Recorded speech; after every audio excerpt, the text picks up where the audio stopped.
So, as we all know, Tulsi Gabbard completely destroyed Kamala Harris at the second Democratic debate, and exposed her for the fraud that she is, exposed her terrible record, and really showed Kamala Harris's weakness.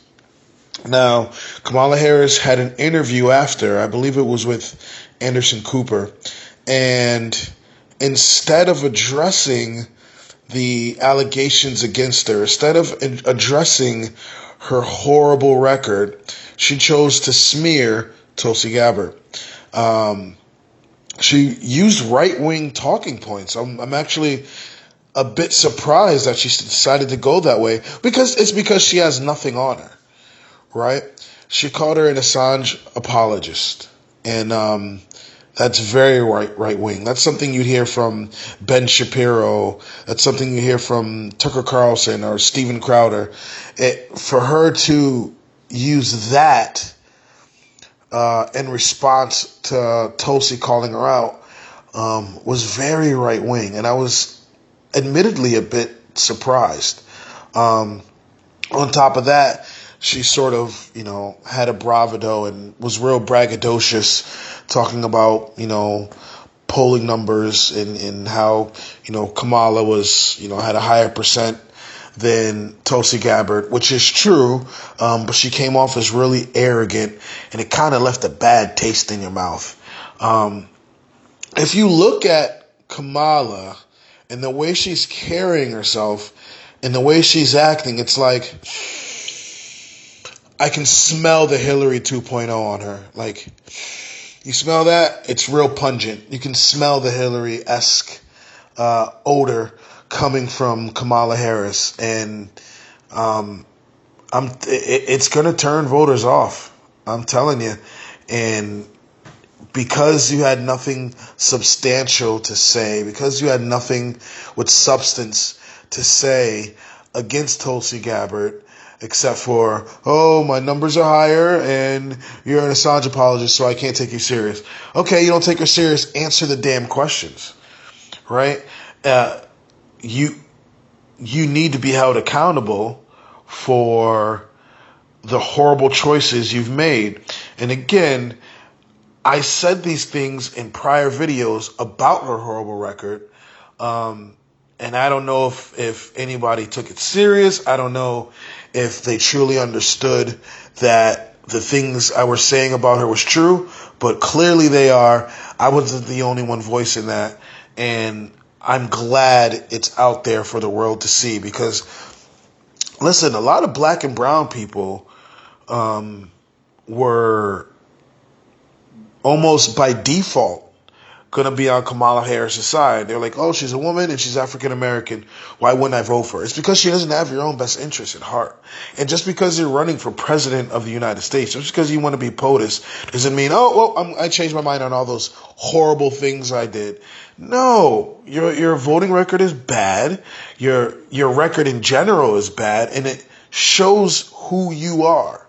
And that's one of the great things about this day and age, is that you can look things like that up. You can see, like, oh, she's saying this, but let me do some research.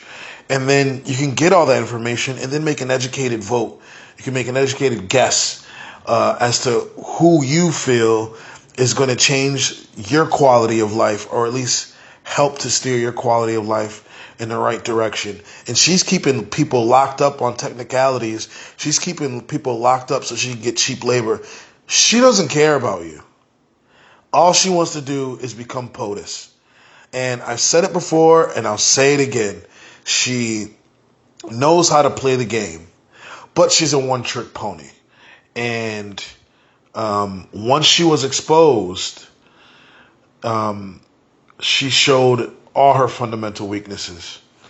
So I do have some clips for you. I'm going to have a clip of Kamala Harris responding to what Tulsi said, talking to Cooper.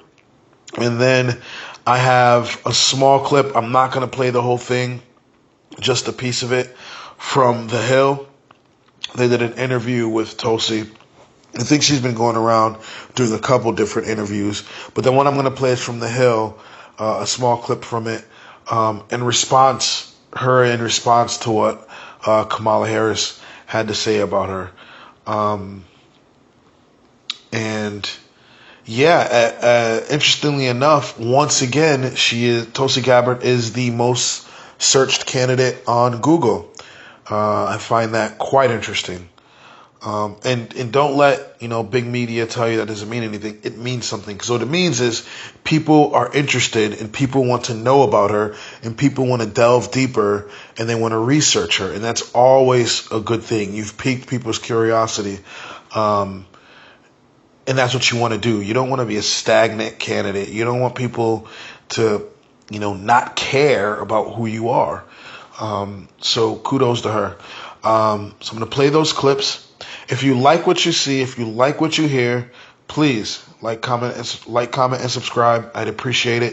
If you don't like what you see, if you don't like what you hear, let me know in the comments why. I'm always down for some open convo. Hopefully I'll be talking to you guys soon. Have a good one. Peace. Listen, this is going to sound immodest, but I'm obviously a top-tier candidate, and so I did expect that I would be on the stage and take hits tonight because there are a lot of people that are trying to make the stage for the next debate. Yeah, for a lot of them, it's do or die. Well, yeah, and especially when people are at 0 or 1% or whatever she might be at. And so I did expect that I might take hits tonight. But, listen, I think that this coming from someone who has been an apologist for an individual, Assad, who has murdered the people of his country like cockroaches. She who has embraced and been an apologist for him in a way that she refuses to call him a war criminal. I can only take what she says in her opinion so seriously. Next for a campaign, Congresswoman, thank you so much for joining me. Thanks, Sawyer. Good to talk to you. So, Congresswoman, what we have seen from Kamala Harris was not only did she denigrate you for polling less than she did, but she accused you of being close to the Assad regime and that she can't take you seriously. I want to give you an opportunity to respond to that. Honestly, it's pathetic that when confronted with the facts and the truth about her record that she claims to be proud of as a prosecutor, as Attorney General of California, all she can do is lob cheap smears. The American people, voters, deserve better than this, especially when her whole campaign is predicated on being a champion for the people, being a champion for Black and brown people in this country who have been on the brunt end of racial injustice and an unjust criminal justice system for too long.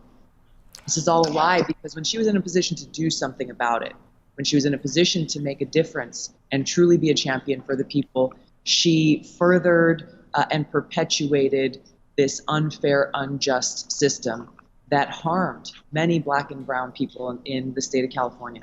Senator Harris's candidacy that in particular offends you? Because I noticed that you've attacked her about her ability on Commander-in-Chief, on her record as Attorney General of California. Is there something specifically about her that you see as so objectionable in this race?